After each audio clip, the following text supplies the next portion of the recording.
ಏನಿ ಮುನ್ಕೃಷ್ಣಪ್ಪ ಕಂಪ್ಲೇಂಟ್ ಕೊಟ್ಟಿದ್ದಾನೋ, ಏನು ನಮ್ಮ ಮನೆ ಸೀಟ್ ಹೊಡೆದಾಕಿದ್ರು, ಇದಾಯಿತು, ನಮ್ಮ ಮೇಲೆ ಹಲ್ಲೆ ಮಾಡಿದ್ರು ಅಂತ ಏನು ನಿಮಗೆ ಎಲ್ಲ FIR ಮಾಡಿದ್ರು.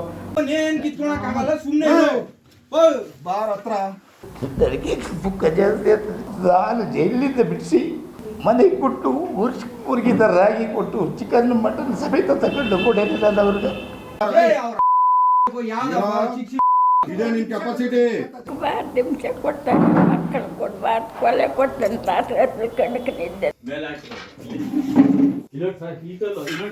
ನೀನು ಮಾಡ್ಕೊಳ್ಳಿ ಅಲ್ಲ ನೋಡ. ಹಲ್ಲೆ ಮಾಡಿ ಅಲ್ಲಿದ್ದಂಥ ಅವ್ರ ತಾಯಿ ಅವ್ರ ಅಕ್ಕನಿಗೆಲ್ಲ ಬೈದು ಇವನೇನು ಮಾಡ್ತಾನೆ, ಓಡೋಗಿ ಮನೆ ಲಾಕ್ ಹಾಕ್ಕೊಂತಾನೆ. ಇಲ್ಲಿ ಬನ್ನಿ, ನಾಳೆ ನಮ್ಮ ಮನೆ ಓಡಿಸೋಣ ನಡಿ. ಯಾವುದೇ ಒಂದು ಮನೆಯಲ್ಲಿದ್ರೂ ಕರೆಂಟ್ ಬಿಲ್ ಕಟ್ತಾ ಇರಲಿಲ್ಲ, ಊಟಕ್ಕೆ ತಂದಾಗ್ತಾ ಇರಲಿಲ್ಲ. ಸರಿ, ನಾನು ಇವನಿಂದ ನಾನು ಮದುವೆ ಆದ ತಕ್ಷಣ ವಾಪಸ್ ಬಂದೆ. ಕೊಡಬಾರ್ದು ಹಿಂಸೆ ಕೊಟ್ಟು ಅವ್ರ ದಾರಿಗಳಿಗೆ ಬೀದಿಗಳಿಗೆ ಅವ್ರ ಫ್ರೆಂಡ್ಗಳ ಹತ್ರ ಇದ್ದರೆ ಕೂಡ ಹೋಗಿ ಅವ್ರ ಬಗ್ಗೆ ಹೇಳಿ ಜಾಸ್ತಿ ನೋವು ಕೊಡ್ತಾ ಇದ್ದಾನೆ ಅವ್ರಿಗೆ. ಯಾರ್ದು ನಿಮ್ಮ ಅಪ್ಪನ ಅವನ? ಎಲ್ಲೋ ಸೂರ್ಯ ಸಿಟಿಯಾಗಿದ್ದವ್ರನ್ನ ತಂದು ನಾನು ಇಕ್ಕೊಂಡೆ, ಆಯ್ತಾ? ಇಡೀ ಊರ್ ಜನ ಕೇಳು. ಆ ಮನೆ ಸಮೇತ ಬಂದ್ಬಿಟ್ಟು ಅವನ ಮನೆ ಅಲ್ಲ, ಇಲ್ಲಿ ಚಂದ್ರಪ್ಪ ಅಂತಿದ್ದಾರಲ್ವ, ಚಂದ್ರಪ್ಪ ಅನ್ನೋರ್ದು ಮನೆ ಅದು. ಆ ಮಾಸಿಗಳು ಎಲ್ಲ ಸಂಬಳ ಜಮೀನುಗಳು ಮಾರಿ ಅದು ಮಾರಿ ಒಂದು 5 ಜನ ದುಡ್ಡು ಕೊಟ್ಟಿದ್ದು. ಆ ದುಡ್ಡು ಕೊಟ್ಟಿಲ್ಲ, ಆ ದುಡ್ಡು ನಾನೇ ತೀರಿಸಿದೆ. ಈಗ ಒಂದು 10 ಜನ ಮಾಡಿಸಿದ್ದಾನೆ, 10 ಜನಕ್ಕೆ ಕೇಸ್ಗಳು ಮಾಡಿಸಿದ್ದಾನೆ. ಇವಾಗ ನನಗೇನು ಒಂದು ದಿವಸ ನನಗೆ ಮಾನಿಕೆ 1 ವರ್ಷ ಕುಂಕುಮ ಕೊಟ್ಟವನಲ್ಲ. ಒಮ್ಮೊಮ್ಮೆ ನಾವು ಕೇಳಿದ್ದು ಸುಳ್ಳಾಗಬಹುದು, ನೋಡಿದ್ದು ಸುಳ್ಳಾಗಬಹುದು, ಆದರೆ ಅದರ ಹಿಂದೆ ಇರ್ತಕ್ಕಂಥ ಸತ್ಯಗಳು ಯಾವತ್ತೂ ಕೂಡ ಮುಚ್ಚಿಡೋದಕ್ಕೆ ಸಾಧ್ಯ ಆಗಲ್ಲ. ಒಂದಲ್ಲ ಒಂದು ದಿನ ಬೆಳಕಿಗೆ ಬರುತ್ತೆ ಅನ್ನೋದಕ್ಕೆ ಹಲವು ಘಟನೆಗಳು ನಮ್ಮ ಕಣ್ಮುಂದೆ ನಡೆದೋಗಿರುತ್ತೆ.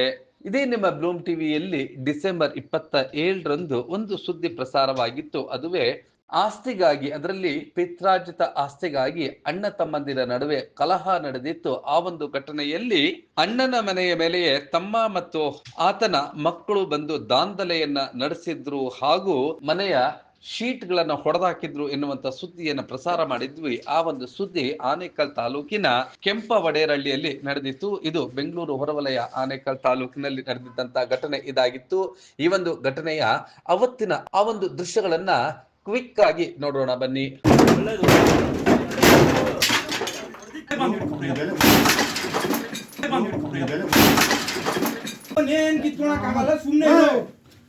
ಬಾರ್ ಹತ್ರ ಕಿತ್ಕೊಳ್ಳಿ ಬಿಡ. ಶಿಕ್ಷಿ ಕುಡುಗರು ಜೈಲ್ಗೆ ಹೋಗೋರು ಯಾವ ಲೆಕ್ಕ ನಂದು?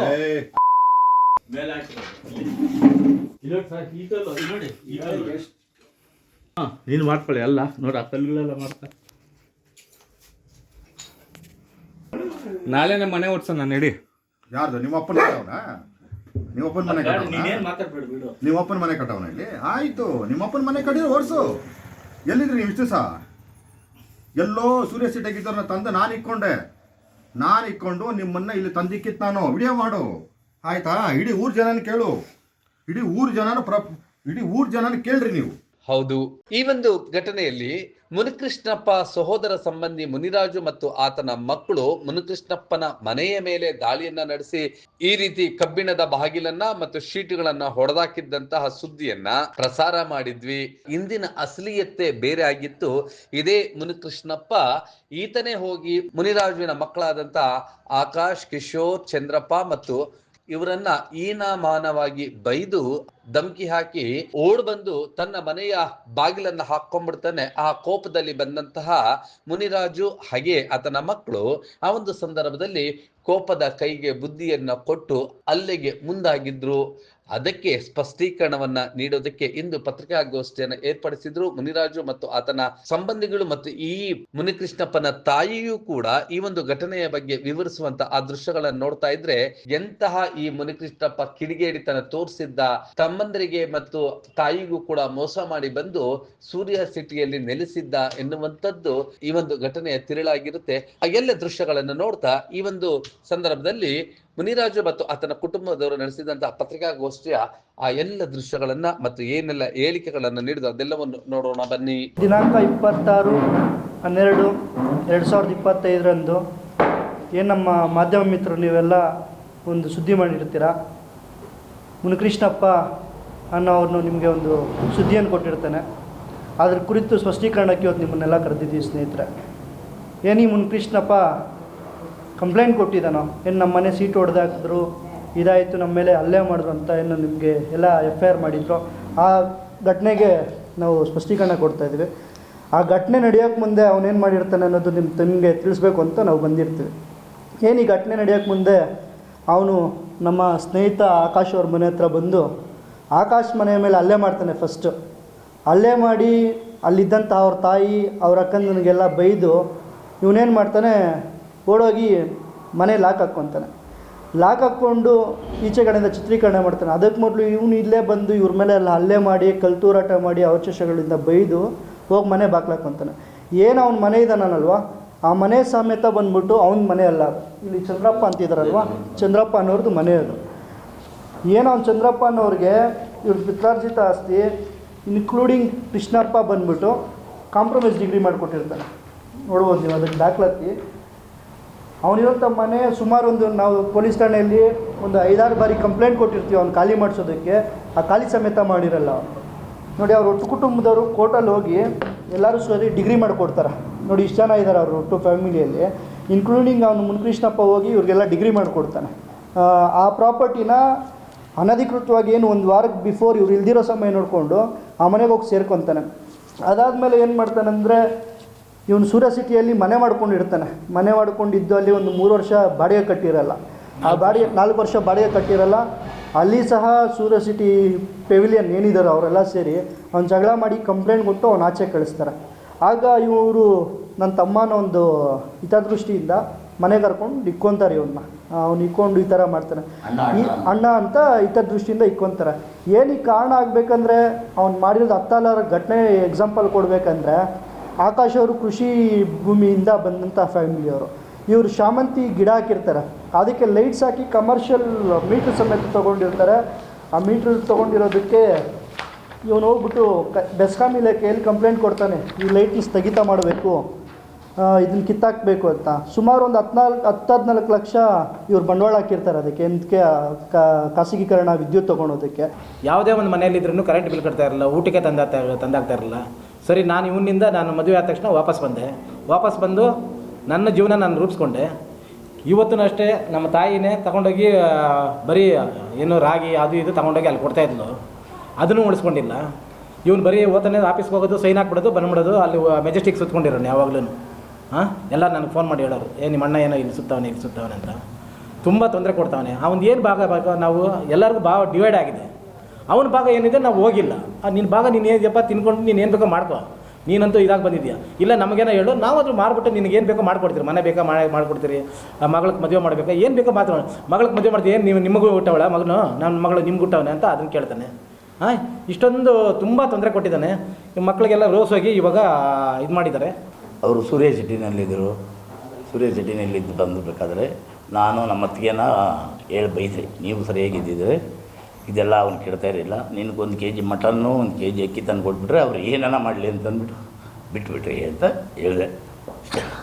ನನಗೆ ಪುಕ್ಕ ಜಾಸ್ತಿ ಆಗ್ತದೆ. ನಾನು ಜೈಲಿಂದ ಬಿಡಿಸಿ ಮನೆಗೆ ಕೊಟ್ಟು ಊರಿಗೆ ರಾಗಿ ಕೊಟ್ಟು ಚಿಕನ್ ಮಟನ್ ಸಮೇತ ತಗೊಂಡು ಕೊಡೇನೆ ನಾನು ಅವ್ರಿಗೆ. ಅಷ್ಟು ಕೊಟ್ಟರು ನೀನು ಏನು ಮಾಡಿ ಅಂತ ತಂದೆ ಮಗನಿಬ್ಬರು ನನ್ನ ಬೆದರಿಕೆ ಆಗಿ ಹೊಡೆಯಕ್ಕೆ ಬಂದರು. ನಮ್ಮವ್ರು ಮಂಜಣ್ಣ ಅವರು ಬಂದು ಅವರೆಲ್ಲ ಸಮಾಧಾನ ಹೇಳಿ ನಾವು ಅದನ್ನು ಇದು ಮಾಡಿಕೊಡ್ತೀವಿ, ನೀನೇನು ಭಯಪಡಬೇಡ ಅಂತ ಹೇಳೋದನ್ನು ಆ ಊರ ಮೇಲೇ ದುಂಡ ಕರೆದು ಹೋಗಿ ದೂರ ಹೇಳ್ತಾ ಇದ್ದಾರೆ. ನಮ್ಮ ಅಣ್ಣ ತಮ್ಮನವ್ರು ಎಲ್ಲರೂ ಅಷ್ಟೇ, ಯಾರಿಗೂ ಒಬ್ಬರು ಇಡೀ ಊರಲ್ಲಿ ಒಬ್ರಿಗೂ ಆ ಮನುಷ್ಯ ಅಂದ್ರೇ ಆಗಲ್ಲ ಜಾಗ. ಅಷ್ಟು ಎಲ್ಲ ಕಡೆಯೂ ಹೋಗಿ ನಮ್ಮ ಮೇಲೆ ದೂರ ಹೇಳೋದು. ಅப்புறம் ಆಕಾಶ್ ಕಿಶೋರ್ ಅಂತ ಅಂದ್ಬಿಟ್ಟು ಅವರಿನ್ನ ಚಿಕ್ಕ ಹುಡುಗರು, ಅವ್ರ ಮೇಲೆ ಹೋಗಿ ಇಲ್ದಿದ್ದೆಲ್ಲನೂ ಕಂಪ್ಲೇಂಟ್ಗಳು ಕೊಟ್ಟು ಕೊಡಬಾರ್ದು ಹಿಂಸೆ ಕೊಟ್ಟು ಅವ್ರ ದಾರಿಗಳಿಗೆ ಬೀದಿಗಳಿಗೆ ಅವ್ರ ಫ್ರೆಂಡ್ಗಳ ಹತ್ರ ಇದ್ದರೆ ಕೂಡ ಹೋಗಿ ಅವ್ರ ಬಗ್ಗೆ ಹೇಳಿ ಜಾಸ್ತಿ ನೋವು ಕೊಡ್ತಾ ಇದ್ದಾನೆ ಅವ್ರಿಗೆ. ಇದನ್ನೆಲ್ಲ ಕೇಳಿ ಇದು ಮಾಡಿದ್ರಂದರೆ ನೋಡಪ್ಪ ನೀನು ಮನೇನ ಖಾಲಿ ಮಾಡಿಲ್ಲ, ನಾನು ನನ್ನ ಮಗಳಿಗೆ ಒಬ್ಬರದು ಬಾಡಿಗೆ ಮನೆಯಲ್ಲಿರೋದು, ನಾನು ಆ ಮನೆ ಕಟ್ಕೊಡ್ಬೇಕು ಅಂತ ಹೇಳಿ ಕೇಳಿದ್ರೆ ನಿಂದೇ ಎಲ್ಲ ಮನೆ, ನೀನು ನಮ್ಮ ಅಪ್ಪನಿಗೆ ಹುಟ್ಟಿಲ್ಲ, ನಾವು ಹುಟ್ಟಿರೋದು ಒಬ್ಬನೇ, ಇನ್ನು 3 ಜನನೂ ನೀವು ನಮ್ಮ ಅಪ್ಪನಿಗೆ ಹುಟ್ಟಿಲ್ಲ ಅಂತ ಹೇಳ್ಬಿಟ್ಟು ನನ್ನ ಒಡೆಗೆ 20 ತಂದೆ ಮಕ್ಕಳಿಗೆ ಬರೋದು. ಮಕ್ಕಳಿಗೂ ಓದಿಸಿಲ್ಲ, ಇಷ್ಟೆಲ್ಲ ಆದರೂ ಕೂಡ ನಾನು ಆದ್ರೂ ಇವ್ರಿಗೆ ನನ್ನ ತಮ್ಮ ಅವ್ರಿಗೆ ಹೇಳಿಲ್ಲ, ಯಾರಿಗ ಮುಂಡ್ರಾಗಿ ಅವ್ರಿಗೆ, ಆಮೇಲೆ ನಮ್ಮ ನಾದ್ನೇಗ ಮಕ್ಕಳಿಗೆ ಯಾರಿಗೂ ಹೇಳಿದ್ರೆ, ಏಕೆಂದರೆ ಅವರು ಇಲ್ಲಿ ಇದು ಮಾಡ್ತಾರೆ ಅಂತ ಅಂದ್ಬಿಟ್ಟು ನಾನು ಸೈಲೆಂಟಾಗಿ ನಾನೇ ನುಗ್ಕೊಂಡು ನಾನು ಬಂದಿದ್ದೀನಿ. ಇವಾಗ ಮೊನ್ನೆ ಅಷ್ಟೇ ಅವ್ರು ಎಲ್ಲ ಸಿಕ್ಕಿದ ಕಡೆನೂ ಮಾಟ ಮಂತ್ರಗಳು ಮಾಡಿಸೋದು, ಇದು ಮಾಡೋದು, ಅಲ್ಲಿ ಇದು ಮಾಡಿಸ್ಬಿಡ್ತೀನಿ, ಇಲ್ಲಿ ಇದು ಮಾಡಿಸ್ಬಿಡ್ತೀನಿ, ನಂಗೆ ಮಿನಿಸ್ಟರ್ ಗೊತ್ತು, MLA ಗೊತ್ತು, ಆಮೇಲೆ ಯಡಿಯೂರಪ್ಪನ ಹತ್ರ ಓದ್ತೀನಿ, ಆಮೇಲೆ ಏನೇನೋ ಅದು ಎಲ್ಲ ಹೇಳಿ ಬೆದರಿಕೆ ಆಗ್ತಾರೆ. ಆವಾಗ ನಾವು ಏನು ನಾನು ಓದಿಲ್ಲ, ನಾನು ATM ನಾನು ಇದ್ರನ್ನ ನಾನು 4 ಜನಕ್ಕೆ ಹೇಳೋಣಂತ ಹೋದರೆ ಏನೋ ಎಲ್ಲರನ್ನೂ ಹೇಳಿ ಕರ್ಕೊಂಬರ್ತಾಯಿದ್ದೀನೋ ಅಂತ ಹೇಳಿ ನಮ್ಮನ್ನು ಅಡ್ಡ ಹಾಕಿ ಬೆದರಿಕೆ ಆಗ್ತಾನೆ. ಇಡೀ ಊರನ್ನೇ ಕರ್ಕೊಂಬರ್ತೀಯ ನೀನು ಇದು ಅದು ಅಂತ ಹೇಳಿ ಊರಿನಾಗೆ ಬೆದರಿಕೆ ಹಾಕಿ ನಮ್ಗೆ ಭಯಪಡಿಸ್ತಾಳೆ. ಇಷ್ಟು ನಡೆದಿರೋದು ಸುಮ್ಮನೆ. ನಂದು ಮನೆ ಅದು, ಎಲ್ಲನೂ ನಾನು ಕೂಲಿ ಮಾಡಿ 80 ರೂಪಾಯಿ ಕೂಲಿ ಮಾಡಿ ನಾನು ಮನೆ ಕಟ್ಟಿರೋದು. ಈ ಮನೆ ನೀನೇ ಕಟ್ಟಿಲ್ಲ, ನಾನು ಕಟ್ಟಿರೋದು ಮನೆ ಅಂತ ಹೇಳ್ತಾನೆ. ಇನ್ನು ನೀವು ನಮ್ಮಪ್ಪನಿಗೆ ಹುಟ್ಟಿಲ್ಲ ಅಂತ ಹೇಳ್ತಾನೆ. ಅಷ್ಟು ಈ ಟಾರ್ಚರ್ ಕೊಡ್ತಾವನೆ. ನಾನು ಇವರು ಯಾರಿಗೂ ಹೇಳಿಲ್ಲ, ನಾನು ಅಷ್ಟು ಟಾರ್ಚರ್ ಕೊಟ್ಟು ಇದು ಮಾಡ್ತಾವನೆ. ಎಲ್ಲ ಮಾಡಿದ್ರೆ ಅವ್ನು ಹೇಳಿದ ಮಾತು ಕೇಳಿದ್ರೆ ಇಕ್ಬಾರ್ದು, ಹಿಂಸೆ ಕೊಡ್ತಾನೆ, ಮಕ್ಕಳು ಕೊಡ್ಬಾರ್ದು, ಕೊಲೆ ಕೊಡ್ತಾನೆ, ರಾತ್ರಿ ಕಣಕ್ಕೆ ನಿದ್ದೆಲ್ಲ, ಯಾವಾಗ ಏನು ಬರ್ತಾರೋ ಏನು ಬರ್ತಾನೋ ಯಾರು ಅಂತ ಹೇಳಿ ಭಯ ಸ್ವಾಮಿ. ಮಕ್ಕಳನ್ನ ಕಂಡ್ರೆ ಆಗಲ್ಲ. ನಾನು ನಿರ್ದೋಗಾಸೆ, ನಾನು ಒಬ್ಬನೇ ಹುಟ್ಟಿರೋದು, ಇವರೆಲ್ಲ ಹುಟ್ಟಿಲ್ಲ. ಯಾರು ಹಂಗೆ ಹೇಳೋದು ಅಂತ ಕೇಳ್ತಾವ್ರೆ. ಮಗನು ಹೇಳೋದು ದೊಡ್ಡ ಮಗನ ಅಮ್ಮನೇ ಸ್ವಾಮಿ. ನನ್ನ ಹೊಟ್ಟೆ ಹುಟ್ಟಿ ಇವತ್ತು ಇಷ್ಟು ಹಾಳು ಕೊಟ್ಟಂತೆ ಕೊಡ್ತಾರೆ. ಆ ಮಕ್ಕಳನ್ನ ಕಂಡ್ರೆ ಆಗದು. ನಾನು ಅಲ್ಲೇ ಇರೋದು, ಇವರೆಲ್ಲ ಸಾಕ್ತಾರೆ. ತೋಟ ಮಾಡೋಕ್ಕೆ ಹೋದರೆ KEBಯಲ್ಲಿ ನಾನು ಮೀಟ್ರ್ ತೊಗೊಂಡು ನಾನು ತೋಟ ಮಾಡ್ತಾಯಿದ್ವಿ ಕಾನೂನು ಪ್ರಕಾರ. ಅದಕ್ಕೆ ಹೋಗಿ ಅಬ್ಜೆಕ್ಷನ್, ಕೃಷಿ ಇಲಾಖೆಯಲ್ಲಿ ಹೋಗಿ ಅಲ್ಲೊಂದು ಕಂಪ್ಲೇಂಟು, ಕೋರ್ಟಲ್ಲಿ ಯಾವುದೋ ನನ್ನದೊಂದು ಸಮಸ್ಯೆ ಇತ್ತು, ನನಗೂ ಅದಕ್ಕೆ ಸಂಬಂಧನೇ ಇಲ್ಲ, ನಾನು ಬರೀ ಸಾಕ್ಷಿದಾರನ ಅಷ್ಟೇ. ಇವರೇ ಮರ್ಡರ್ ಮಾಡಿರೋದಂತ ಜಡ್ಜ್ ಮುಂದೆ ಬಂದಿದ್ದಾರೆ. ಒಂದು ಸಾರಿ ಪೊಲೀಸರು ಕರ್ಕೊಂಬಂದು ಮನೆ ಹತ್ರ ನಾನು ಎತ್ತಾಕ್ಸ್ಕೊಂಡು ಹೋಗಿದ್ದಾರೆ. ಅವ್ರಿಗೆಲ್ಲ ಹೆಲ್ಪ್ ಮಾಡ್ತಾಯಿದ್ದು ನಾವೇ. ಆತ್ನು ಆರ್ಗದಲ್ಲಿ ಯಶೋಧ ಕೃಷ್ಣ ಹೈಸ್ಕೂಲ್ ಅಂತ ಒಂದಿತ್ತು. ಆ ಸ್ಕೂಲ್ಗೆಲ್ಲ ಯಾವ ಸಪೋರ್ಟು ಸಂಬಳ ಕೊಡ್ತಾಯಿದ್ದು ನಾನೇ. ಆ ಸ್ಕೂಲು ಒಂದು 500 ಜನ ಹುಡುಗರಿಗೆ TC ಕೊಟ್ಟಿಲ್ಲ ಇತ್ತು. ಆ ಮಾಷಿಗಳು ಎಲ್ಲ ಸಂಬಳ ಜಮೀನುಗಳು ಮಾರಿ ಅದು ಮಾರಿ ಒಂದು 5 ಜನ ದುಡ್ಡು ಕೊಟ್ಟಿದ್ದು. ಆ ದುಡ್ಡು ಕೊಟ್ಟಿಲ್ಲ, ಆ ದುಡ್ಡು ನಾನೇ ತೀರಿಸಿದೆ. ಆತ್ನು ಬಳ್ಳಾರಿ ಅವರು, ನಂದು ಸೆಂಟ್ರಿಂಗ್ ಒಂದಿತ್ತು, ಅದಕ್ಕೆ ದುಡ್ಡು ವಜಾ ಮಾಡ್ಕೊಂಡು ನನಗೆ ಅವರು ಎತ್ಕೊಂಡು ಹೋಗ್ತಾರೆ. ಈ ಪ್ರತಿಯೊಂದು ದಿವಸವೂ ನನಗೆ ನೆಮ್ಮದಿನಿಲ್ಲ ಸರ್. ಇದರಿಂದ ಈ ಥರ ಆಗಿದ್ದರಿಂದ ನಮಗೆ ತೊಂದರೆ ಆಯಿತು. ಅವತ್ತು ಜಗಳ ಮಾಡಿತ್ತು, ಕೇಳಕ್ಕೆ ಹೋದಾಗ ಹಿಂಗಾಯಿತು ಸಮಯ. 60 ಜನದು 3 ವರ್ಷ ನ್ಯಾಯ ಪಂಚಾಯತಿ ಮಾಡಿ ನಮ್ಮ ಹಿರಿಯ ನಾಯಕರು ಮಂಜಣ್ಣನವರು ಅವರು ಎಲ್ಲರದು ಟೋಟಲ್ ಪಿನ್ ಟು ಪಿನ್ ಎಲ್ಲರದು ಅಣ್ಣ ತಮ್ಮದ್ರದ್ದೆಲ್ಲ 60 ಜನದು ನ್ಯಾಯ ಪಂಚಾಯತಿ ಮಾಡಿ 3 ವರ್ಷ ನ್ಯಾಯ ಪಂಚಾಯತಿ ಮಾಡಿ ಅಣ್ಣ ತಮ್ಮದ್ರು ಕಿತ್ತಾಡಬಾರ್ದು, ಹೊಡೆದಾಡಬಾರ್ದು, ಎಲ್ಲ ಚೆನ್ನಾಗಿರ್ಬೇಕಂತೇಳಿ ಅವ್ರಿಗೆಲ್ಲರಿಗೂ ನ್ಯಾಯ ಪಂಚಾಯತಿ ಮಾಡಿ ಅವ್ರವ್ರ ಜಮೀನು ಏನು ಪೊಸಿಷನಲ್ಲಿದ್ದಾರೆ ಅವ್ರ ಪೊಸಿಷನ್ ತಕ್ಕಂಗೆ ಎಲ್ಲರದ್ದು ಅವ್ರವ್ರು ಮಾಡಿಕೊಟ್ಟಿದ್ದಾರೆ. ಮಾಡಿಕೊಟ್ಟು ಈ ಅಪ್ಪನೂ ಬಂದಿದ್ದಾನೆ, ಅದಕ್ಕೆ ಕೋರ್ಟಲ್ಲಿ ಬಂದಿದ್ದಾನೆ. ಕೋರ್ಟಲ್ಲಿ ಬಂದು ಆತ್ಮ ಸೈನ್ ಹಾಕಿ ಎಲ್ಲ ಟಿಕ್ರಿಗಳೆಲ್ಲ ಮಾಡ್ಕೊಂಡಿದ್ದಾನೆ. ಆತ್ಮ ಮಾಡ್ಕೊಂಡಿದ್ದಾನೆ. ಮಾಡಿಕೊಂಡು ಸಹ ಇವಾಗ ಒಂದು 10 ಜನ ಮಾಡಿಸಿದ್ದಾನೆ. 10 ಜನಕ್ಕೆ ಕೇಸ್ಗಳು ಮಾಡಿಸಿದ್ದಾನೆ. ಇವಾಗ ಒಂದು 3-4 ಕೇಸ್ ನಡೀತಾ ಇದ್ದಾವೆ. ಸುಮ್ಮನೆ ಇಲ್ದಿದ್ದೆಲ್ಲ ಕೇಸ್ಗಳು ಮಾಡಿಸೋದು ಸುಮ್ಮನೆ ತೊಂದರೆ ಕೊಡ್ತಾನೇ ಇದ್ದಾನೆ. ತೊಂದರೆ ಕೊಟ್ಕೊಂಡು ಬಂದು ಮತ್ತೆ ಇವಾಗ ನೋಡಿ ಊರಲ್ಲಿ ಎಷ್ಟು 4-5 ಜನಕ್ಕೆ ತೊಂದರೆ ಕೊಡ್ತಾನೆ ಇದ್ದಾನೆ. ಪ್ರೂಫ್ ಸಮೇತ ಇದೆ, ಎಲ್ಲ ಪ್ರೂಫ್ ಸಮೇತ ಕೊಟ್ಟು ನಮ್ಮೂರು ಹಿರಿಯ ನಾಯಕರು ಅವರು ಅವ್ರ ಮೇಲೆ ಎಲ್ಲ ಸುಮ್ಮನೆ ಅವರು ಅಣ್ಣ ತಮ್ಮರು ಕಿತ್ ಮಾಡಬಾರ್ದು ಅಂದ್ಬಿಟ್ಟು ಸುಮಾರು ಹೆಲ್ಪ್ ಮಾಡಿದ್ದಾರೆ. ಅವ್ರ ಮೇಲೆಲ್ಲ ಆಪಾದನೆ ಮಾಡಿದ್ದಾರೆ. ಮನೆ ಮಂಜಣ್ಣವರು ಚೇಳಗಳು 4 ಜನ ಎಲ್ಲ ಅವರು ಕುಮ್ಮಕ್ಕು ಅಂತೇಳಿ ಇದು ಮಾಡಿದ್ದಾರೆ. ಅದೆಲ್ಲ ತಪ್ಪು. ಅವರು ಇದರಲ್ಲಿ ಇದ್ದಾರೆ ನೋಡಿ, ಕೋರ್ಟಲ್ಲಾಗಿದೆ. ನಮ್ಗೆ ಜಮೀನು ಕೊಟ್ಟಿಲ್ಲ, ನಮ್ಮ ಭಾಗ ಕೊಟ್ಟಿಲ್ಲ ಅಂತೇಳಿ ಸುಮ್ಮನೆ ಇಳ್ದ ಬಲ್ದೆ ಎಲ್ಲ ಕೇಸ್ಗಳಿಗೆ ಹಾಕ್ಸ್ತಾನೆ ಇದ್ದಾನೆ. 2-3 ಕೇಸು. ಹೆಣ್ಮಕ್ಳು ಸತ್ತೋಗಿರೋ ಹೆಣ್ಮಕ್ಳು ನೀವು ಎಲ್ಲೇ ಇರೋರು ಕರ್ಕೊಂಡು ಹೋಗೋದು, ಕರ್ಕೊಂಬರೋದು, ಅವ್ರನ್ನೆಲ್ಲ ಇದು ಮಾಡ್ತಿದ್ದಾರೆ ನೋಡ್ರಿ. ಅವ್ರು ಇಲ್ಲಿದ್ದಾರೆ. ಎಲ್ಲ ಹೇಳಿ ಹೋಗಲ್ಲಪ್ಪ, ಅವ್ರು ಕಿತ್ತು ಮುಟ್ಟು ಬಂದವನೇ, ಒಂದು ಮನೆ ಕಟ್ಕೊಡೋಣಯ್ಯ, ಮಗನ ಮದುವೆ ಮಾಡೋಣಯ್ಯ ಅಂತ ಎಲ್ಲರೂ ಹೇಳಿ, ಆಮೇಲೆ ಚೆಕ್ ಬೋಗಸ್ದು ಜೈಲಾಗಿ ಇದ್ದಿದ್ದು ತನಿಖೆ ಹಿಡಿತು. ಕುನ್ನೂರು ಮುನ್ಸ್ವಾಮಿ ಅಂತ ಅವರ ಮೇಸ್ಟ್ರು ಅವ್ರು ನಮ್ಗೆ ಬೇರೆ ಗೇಟಾಗಿ ಹೇಳೋದು. ಇವತ್ತು ಹೇಳಿದ್ರು ನಾಳೆ ಸಾಯಂಕಾಲದಷ್ಟೊತ್ತಿಗೆ ಬಿಡ್ಸಕ್ಕೆ ನಾನು ದುಡ್ಡೆಲ್ಲ ವ್ಯವಸ್ಥೆ ಮಾಡಿದೆ. ಚಿಕನ್ ಸಾರು ತಿಂತಿದ್ದೆ, ಬಂದು ಮಗನು ಕಣ್ಣೀರು ಹಾಕೊಂಡ ಆ ಊಟ ಹಾಕ್ಬಿಟ್ಟು ನಾನು 50,000 ರೂಪಾಯಿ ಕಟ್ಟೆತ್ಬಿಟ್ಟೆ. ಫಸ್ಟ್ ನಾನೇ ಕಟ್ಟೆತ್ಬಿಟ್ಟು ಆಮೇಲೆ ಅದು 50,000 ಖರ್ಚಾಗಿದೆ. ಅದನ್ನು ಬಿಡಿಸೋಣ ಒಟ್ಟು 3 ಲಕ್ಷ ಖರ್ಚು ಮಾಡಿ ನಾವು ಅವನ್ನ ಬಿಡಿಸ್ಕೊಂಡ್ಬಂದರೆ ಮಾರನೇ ದಿವಸನೇ ಶಿವರಾಮ್ ಸಾಹೇಬ್ರದ್ದು ಅಲ್ಲಿ ಫಂಕ್ಷನ್ ಇತ್ತು. ಆ ಕುಕ್ಕುಪಟ್ಟಿಗಳಿಗೆ ಹೋಗಿ ಅಲ್ಲಿ ಫಂಕ್ಷನ್ ಆಗಿದ್ದ. ಆಮೇಲೆ ಫಂಕ್ಷನ್ ಎಲ್ಲ ಮುಗಿದ್ಮೇಲೆ ನಾನೇ ಕರೆಸಿ ಏನಾಗಿದೆಯಪ್ಪ, ನೀವು ಏನಾಗುತ್ತು, ನೀನು ಹೇಳೋದು ಮತ್ತೆ ಕೇಳಲ್ಲ ಅಂತ ಹೇಳಿ ಅಲ್ಲಿ ಹೇಳಿ ಅವನಿಗೆ ಕಾಸು 5,000 ಕೊಟ್ಟು ಫಸ್ಟ್ ಡ್ರೆಸ್ ತಕ್ಕ ಅಂತ ಹೇಳಿ ಮನೆಗೆ ಕಳಿಸ್ತಿದ್ದಾನೆ. ಆಮೇಲೆ ತಿಂದ ಊಟಕ್ಕಿಲ್ಲ ಅಲ್ಲಿಗೆ. ಅಂಥದ್ದು ಟೈಮ್ನಾಗ ನಾನು ಬಂದು ಮಗನ್ನೇ ಕರೆಸಿ ನನ್ನ ಗಾಡಿನಾಗ ಮಗನ ಗಾಡಿನಾಗ 3 ಕಿಂತ ರಾಗಿ ಸಾರಿಸಿದ್ದೀನಿ ವರ್ಷ 3 ಕಿಂತ ನನಗೇನು ಒಂದು ದಿವಸ ಕರ್ದು ನನಗೆ ಮನೆಗೆ ಒಂದು ವರ್ಷನ ಕುಂಕುಮ ಕೊಟ್ಟವನಲ್ಲ. ಹೋಗ್ಲಿ ನಮ್ಮ ಅಣ್ಣ ಚೆನ್ನಾಗಿರಲಿ, ನಮ್ಮ ಅತ್ತಿಗೆ ಚೆನ್ನಾಗಿರಲಿ, ಮಕ್ಕಳು ಚೆನ್ನಾಗಿರಲಿ ಅಂತ ನೋಡಿದೆ. ಆದರೆ ಅದನ್ನು ತೊಳ್ಕೊಂಡಿಲ್ಲ. ಇವಾಗ ನನ್ನ ಮಗಳಿಗೆ ಕೊಡಬಾರ್ದು, ಕೊಟ್ಲೆ ಕೊಡ್ತಾನೆ, ಬಾರ್ದು ನಿಮಿಷ ಕೊಡ್ತಾವೆ. ನಂಗೆ ಅದೊಂದೇ ಇವಾಗ ತೊಂದರೆ. ಅವ್ನು ನನ್ನ ಕರಿಬೇಡ, ಅವ್ನು ಊಟ ಹಾಕ್ಬೇಡ. ಅವ್ರಿಗೆ ನನ್ನ ಮಗಳು ಕೇಳಿದೆ, ಅಮ್ಮ ಮಾವನವರು ಅವ್ರು ಏನೇ ಮಾಡಿದ್ರು ಊಟ ಹಾಕು, ಚೆನ್ನಾಗಿ ನೋಡು ಅಂತ ಹೇಳಿ ನನ್ನ ಮಗಳನ್ನ ಹೇಳ್ತೀನಿ, ಹೊರತಾಗಿ ತೊಂದರೆ ಕೊಡೋಂಗಿಲ್ಲ. ಆದ್ರೇನು ಇಷ್ಟು ಒಡವೆ ರಿಟೈರ್ಡ್ ಆದಾಗ ಬಂದು ತಕ್ಕೊಟ್ಟ.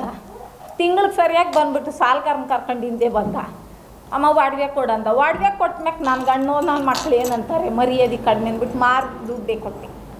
ಮೊನ್ನೆಲ್ಲ ಅಂತಾನೆ ಅಂತೀನಿ, ನಿಮ್ಮಮ್ಮನ ಒಡವೆ ತಕ್ಕೊಟ್ರಿ ಅಂತ ನನ್ನ ಮಗಳಿಗೆ 5,000 ಜುಬ್ಕಿ ವಾಲೆ ತಕ್ಕೊಂಡು ಹೋಗ್ಬಿಟ್ಟ. ಕರೆಂಟ್ ಬಿಲ್ ಇಲ್ಲ, ಊಟಕ್ಕಿಲ್ಲ, ಮಗನ ಡಿಲ್ವರಿ ಬಂದು ನನ್ನ ಹತ್ರ ವಾಲೆ ಜುಬ್ಕಿ ತಕ್ಕೊಂಡೋದ. ವಾಲೆ ಜುಬ್ಕಿ ತಕ್ಕೊಂಡೋದ್ರೆ ನನ್ನ ಮಗಳು ಏಜ್ಗೆ ಬಂದಕ್ಕ ನಾನು ಕೇಳಿದೆ. ಕೇಳಿತ್ರಕ್ಕೆ 5,000 ತಂದು ಕೊಟ್ಟ. ಅದು ಕೊಡೋಕ್ಕಿಲ್ಲ, ಟಿ ವಿ ಮಾರು ತಂದು ಕೊಟ್ಟ. ಇಂಥವೆಲ್ಲ ಮಾಡಿಬಿಟ್ಟು ಏನಂತ ದುಡ್ಡು ಕೊಟ್ಟವ್ ನಮ್ಮ ಅಣ್ಣ ತಮ್ಮಂದ್ರು ಬದುಕಾಕ. ಏನು ದುಡ್ಡು ಕೊಡಿಲ್ಲ. ಯಾಕನ್ನ 10 ರೂಪಾಯಿ ಕೊಟ್ಟು ಅದು ನನಗೊಂದು ಒಡವೆ ತಕ್ಕೊಟ್ಟು ಅದು ನಿಂದೇನೆ ಸಾಲ್ಗಾರನ ಕರ್ಕೊಬಂದ. ಒಡವೆ ಕೊಟ್ಟರೆ ಮರ್ಯಾದಿಲ್ಲ, ನಾನು ಕಟ್ಕೊಂಡಿರೋ ಗಂಡ ಹತ್ರ, ಹೊಟ್ಟೆ ಗುಡ್ಡದ ಮಕ್ಕಳ ಹತ್ರ ಅಂತ. ಮಗನೂ ಹಾಸ್ಪಿಟ್ಲಾಗ ಅವನೇ, ನಾಂಡುದಾಗ ಅವನೇ, ಸರಿ ಡಿಸ್ಚಾರ್ಜ್ ಮಾಡಬೇಕು, ನನ್ನ ಅಣ್ಣ 50,000 ಕಾಸು ಬೇಕು ಅಂದರು.